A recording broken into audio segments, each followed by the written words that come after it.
पुण्यार्जक हैं विद्या अरह गुरु भक्त परिवार श्रीमती सुंदर देवी, संजय, सुनीता, मनीष, प्रियंका, रोशन, नेहा, शुभम, शिल्पा, रूहानी, ईशानी, शिवांगी, ऋषिका, रुद्रांश, चांदुवार परिवार, गांधीधाम, कच्छ, गुजरात। श्री सुधीर कुमार जैन, सुनीला जैन, पुत्र पुत्रवधू गौरव अंजू जैन, पोता पोती आरव जैन, पिच्छी जैन, पुत्री दामाद प्रियंका अनुराग जैन, पुत्री दामाद गरिमा जैन, अमित जैन, खतौली, उत्तर प्रदेश। श्री नेमी चंद्र जी, मिलन कुमार जी, शर्मिला, अनूप, दिशा, साध्विक, निशा, अमेरिका। समस्त कल परिवार डोर, नकल, तेलंगाना। महावीर जी, रूप प्रथम, समस्त पांडे परिवार, कलश, प्रीति, पाटनी परिवार, बड़जात्या परिवार, राजस्थान। सकल दिगंबर जैन समाज, बड़गांव, सुरखंड, केकड़ी, राजस्थान। बोलिए देवादिदेव श्री आदिनाथ भगवान की, भगवान महावीर स्वामी की, अहिंसा परमो धर्म की। परम पूज्य आचार्य गुरुवर श्री विद्यासागर जी महाराज की, परम पूज्य आचार्य श्री समय सागर जी महाराज की, परम पूज्य सुंदर सागर जी महाराज। बंधुओं, हम सब बड़े भाग्यशाली पुण्यशाली लोगों में से हैं कि आज तीर्थंकर भगवान साक्षात हमें नहीं मिल रहे हैं। कोई बात नहीं, जिस युग में मुनियों का अभाव सा दिख रहा था, उस मुनि परंपरा को, श्रवण परंपरा को जगाने वाले आचार्य चारित्र चक्रवर्ती शांति सागर महाराज जन्म लिए। जब मुनियों का बिल्कुल दर्शन नहीं होता था, उस विषम परिस्थितियों में आचार्य शांति सागर महाराज ने जन्म लेकर के इस मुनि श्रवण परंपरा को आज यहाँ तक पहुंचाया। शांति सागर के बाद शिव सागर, वीर सागर, शिव सागर और ज्ञान सागर आदि आदि अनेक परंपराएं हमारे समाज में चल रही हैं। और ज्ञान सागर महाराज के प्रथम शिष्य आचार्य विद्यासागर, जिन्होंने जन्म लेकर के इस श्रवण परंपरा को पल्लवित और पुष्पित करके आज हजारों साधु जो हमें जगह जगह दिख रहे हैं, दर्शन हो रहे हैं, ये पूज्य गुरुदेव की अनुकंपा और कृपा रही कि आज तुम्हारे नगर में भी दो दो शिष्य यहाँ पर आए। शांति सागर महाराज को हम श्रेय देते हैं, उस परंपरा को पल्लवित और पुष्पित करने का श्रेय जाता है आचार्य गुरुवर श्री विद्यासागर संत को, जो नमोकार मंत्र के पदों पर जिनका विश्वास उठ गया था। ऐसे व्यक्ति पंडित लोग भी आचार्य गुरुवर श्री के दर्शन करके पुनः पांचों पदों पर विश्वास करने लगे। वही परंपरा युग के आदि से लेकर के महावीर भगवान तक आई।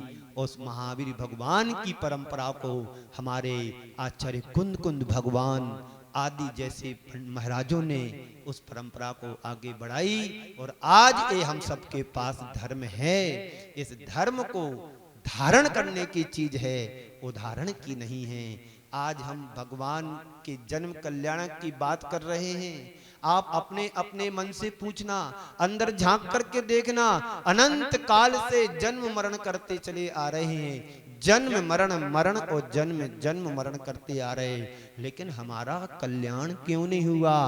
स्पष्ट है कि हमने धर्म को सुना है, धारण नहीं किया है। एक बार एक व्यक्ति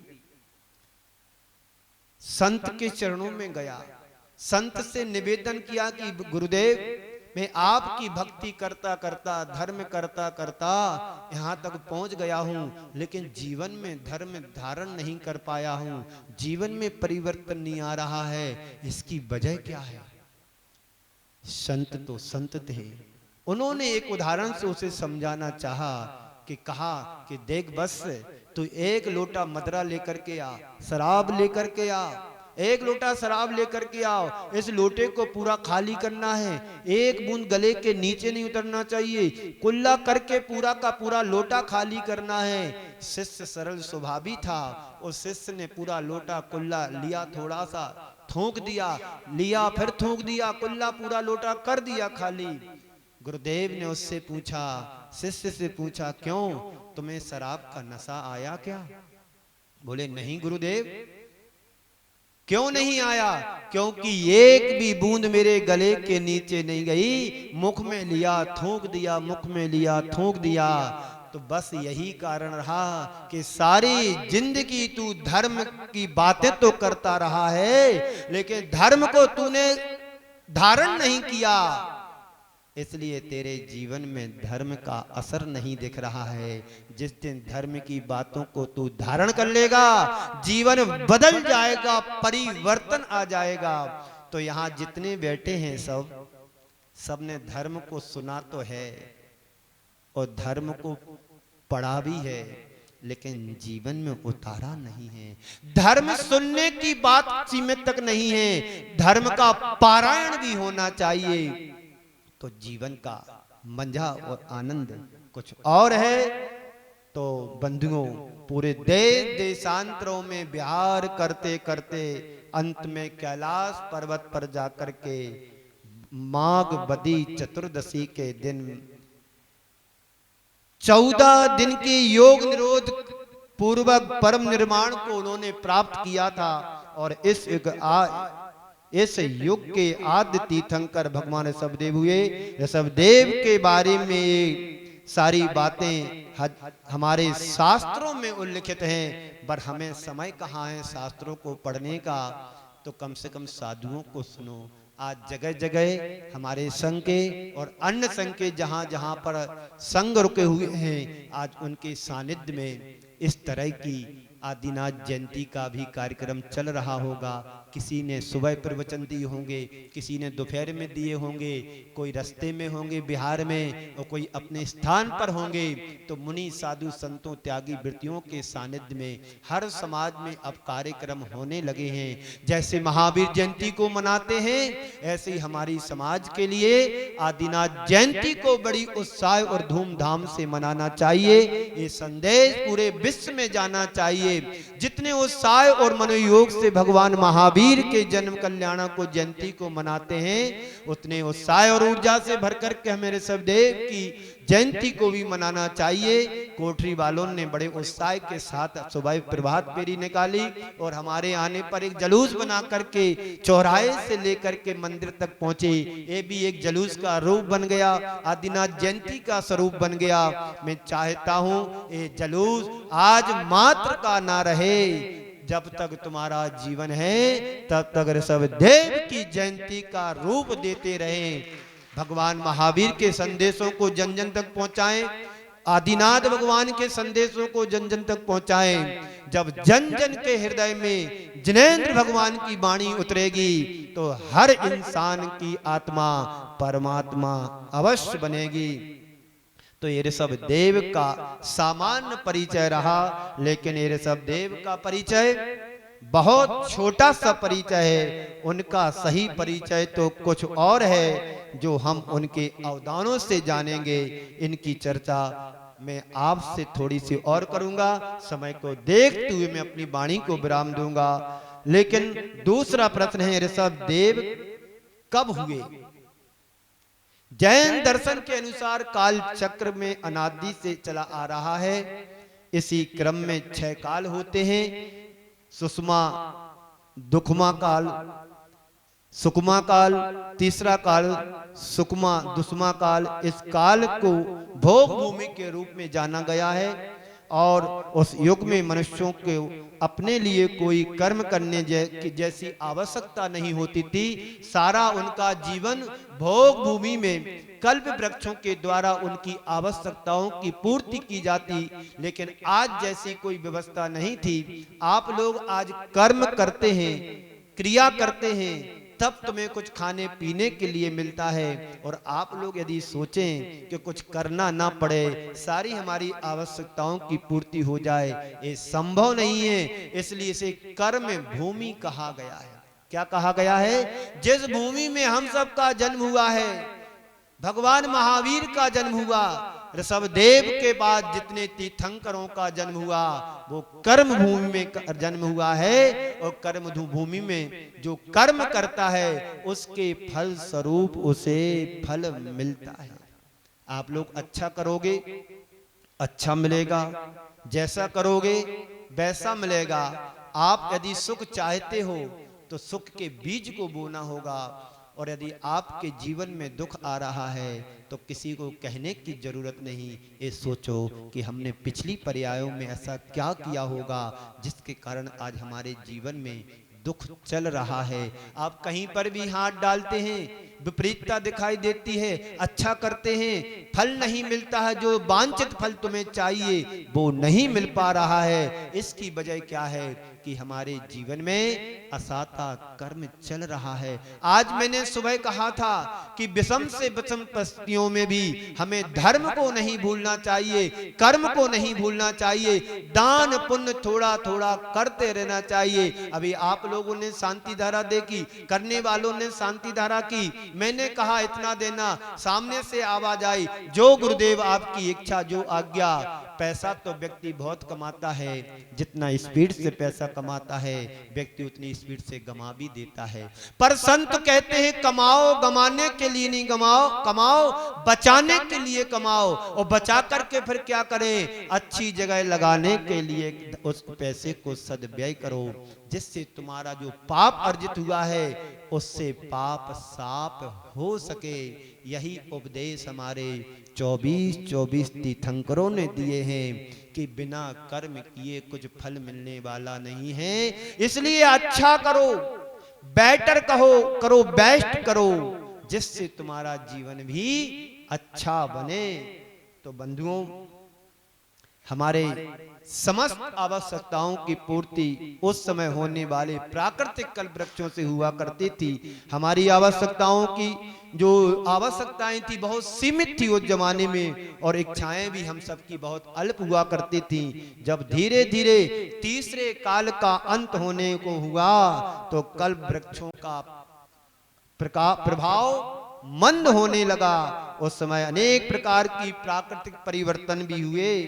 उस समय होने वाले प्राकृतिक परिवर्तनों से समाज को मार्गदर्शन देने के लिए ऋषभदेव प्रकट हुए, जिसमें अंतिम कुलकर के रूप में राजा नाभिराय हुए थे, जो भगवान ऋषभदेव के पिता श्री कहलाए। अंतिम कुलकर के काल में कल वृक्षों का फल एकदम मंद हो गया था।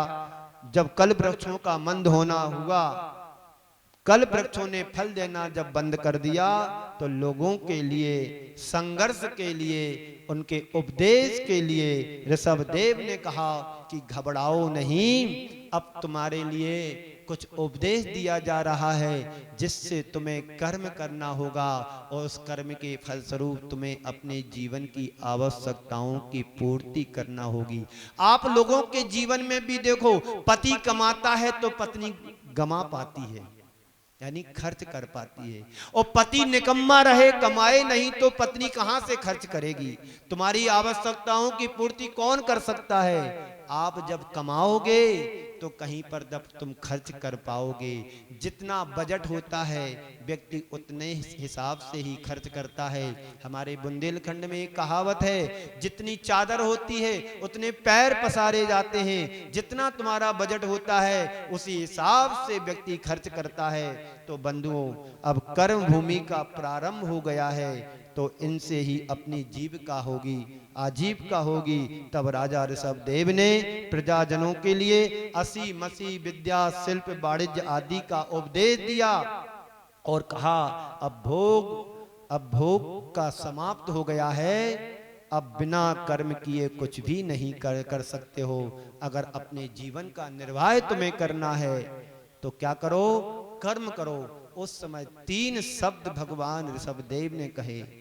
एक निर्वाह है, निर्वाह समझते ना, गुजर बसर करना। दूसरा है निर्माण, जैसे मकान बनाना, व्यापार का निर्माण करना, खेती का निर्माण करना, नए नए उद्योग खोलना, फैक्ट्री खोलना, ये निर्माण है। और तीसरा शब्द है निर्वाण, यानी मोक्ष को प्राप्त होना। क्या कहा? निर्वाह तो हर व्यक्ति कर लेता है, पशु पक्षी भी अपने जीवन का निर्वाह कर लेता है। जन्म लिया है तो कहीं से भी दाना ला करके अपने बच्चे को चिड़िया चुगा देती है, उसके मुख में रख देती है। आप कबूतरों को देखो, दूर से कबूतर एक दाना लाएगा, अपने बच्चे के मुख में रख देगा। चिड़िया भी दूसरी जगह से दाना चुग करके लाएगी, चावल का कड़ लेकर के जाएगी, जहां पर उसका बच्चा है उसके मुख में रख करके आएगी। ये निर्वाह है। आप लोग भी निर्वाह कर रहे हो, सुबह से शाम तक दुकान खोलते हैं, थोड़ा बहुत बेच करके आते हैं और अपने परिवार का पालन पोषण कर लेते हैं। संत कहते निर्वाह मात्र से काम चलने वाला नहीं है, कुछ आगे बढ़ने का भी उपक्रम करना चाहिए। आगे बढ़े तो निर्माण की बात आती है।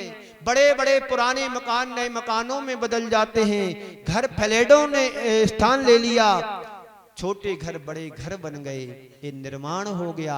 जो गांव में रहते थे वो शहरों की ओर चले गए, निर्माण हो रहा है। जिनके पास छोटी सी खेती हुआ करती थी उनके पास बहुत बड़ी बड़ी जमीनें हो गई हैं, निर्माण हो गया। संत कहते हैं निर्वाह से निर्माण तक की यात्रा तुम्हारी तो हो गई, इतने मात्र से तुम्हारा काम चलने वाला नहीं है, इसके आगे और एक कदम बढ़ने की जरूरत है। एक छोटा सा बच्चा पढ़ने के लिए स्कूल भेजते, उसका निर्माण होता, शरीर का निर्माण होता, उसकी बुद्धि का निर्माण होता है। हमेशा ऐसे नहीं करते रहना चाहिए। किसी बात को कहो ऐसा भी तो करो कभी। कैसा करना है? कोई तुमसे कोई बात कहे तो ऐसा नहीं, ऐसा भी होना चाहिए। निर्माण करना चाहते हो जीवन का, जीवन के कल्याण की कुछ बात अति सुहाती है तो ऐसा भी होना चाहिए। अच्छे काम की यदि कोई बात की जाती तो हाँ भी होना चाहिए, ना नहीं होना चाहिए। निर्माण करो मात्र बुद्धि मात्र से। यदि बुद्धि तुम्हारी सही दिशा में चल रही है तो तुम्हारे जीवन का निर्माण अवश्य होगा, और बुद्धि यदि हमारी विपरीत दिशा में जा रही है तो जीवन का विनाश भी हो सकता है। कभी हठाग्रह नहीं, भगवान के संदेशों को अपने जीवन में उतारो।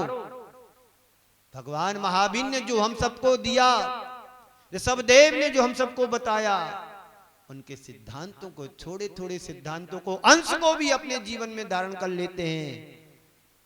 वो तो पर्वत की तरह हुआ करते थे। कैसे थे वो ऋषभदेव? कितनी काया थी उनकी, बड़ी 500 धनुष की थी। अयोध्या से चलकर के हस्तिनापुर आहार लेने के लिए गए। आने वाली तिथि में जिस तिथि में उन्होंने आहार लिया वो तिथि धन्य हो गई। उसे अक्षय तृतीया के नाम से जाना जाता है। उस दिन जो भी तुम कार्य करोगे वो अक्षय होगा, क्षय नहीं होगा।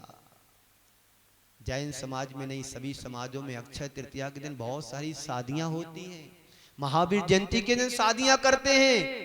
भले भगवान महावीर ने शादी ना की हो, लेकिन हम लोग हैं कि उस तिथि में शादी भी कर लेते हैं। अक्षय तृतीया के दिन मात्र 3 अंजलि गन्ने का रस लिया था। इक्षु रक्ष की हुई पारणा। कहां पर हुई थी? कहां पर है हस्तिनापुर? मेरठ कहां पर है? दिल्ली के पास। दिल्ली के पास मेरठ, मेरठ के पास हस्तिनापुर। और हस्तिनापुर में आहार लेने के लिए गए तो आप सोच लीजिए अयोध्या से चल कर के 1 घंटे में तो पहुंचे होंगे। इतनी विशाल काया शरीर, 1-1, 2-2, 5-5 किलोमीटर की एक उनकी डग हुआ करती होगी। 500-700 किलोमीटर चल कर के 1 घंटे में। क्यों कमलेश जी? आज हम आहार करने जहां गए, यहां से 200 मीटर तो होगा कम से कम घर। इस कार्यक्रम के पुण्यार्जक थे विद्या अरह गुरु भक्त परिवार, श्रीमती सुंदर देवी, संजय, सुनीता, मनीष, प्रियंका, रोशन, नेहा, शुभम, शिल्पा, रूहानी, ईशानी, शिवांगी, ऋषिका, रुद्रांश, चांदुवार परिवार, गांधीधाम, कच्छ, गुजरात। श्री सुधीर कुमार जैन, सुनीला जैन, पुत्र पुत्रवधू गौरव अंजू जैन, पोता पोती आरव जैन, पिच्छी जैन, पुत्री दामाद प्रियंका अनुराग जैन, पुत्री दामाद गरिमा जैन, अमित जैन, खतौली उत्तर प्रदेश। श्री नेमी चंद जी, मिलन कुमार जी, शर्मिला, अनूप, दिशा, साध्विक, निशा अमेरिका। समस्त कल परिवार डोर, नकल तेलंगाना। महावीर जी, रूप प्रथम समस्त पांडे परिवार, कलश प्रीति पाटनी परिवार, बड़जात्या परिवार राजस्थान। सकल दिगंबर जैन समाज, बड़गांव सुरखंड, केकड़ी राजस्थान।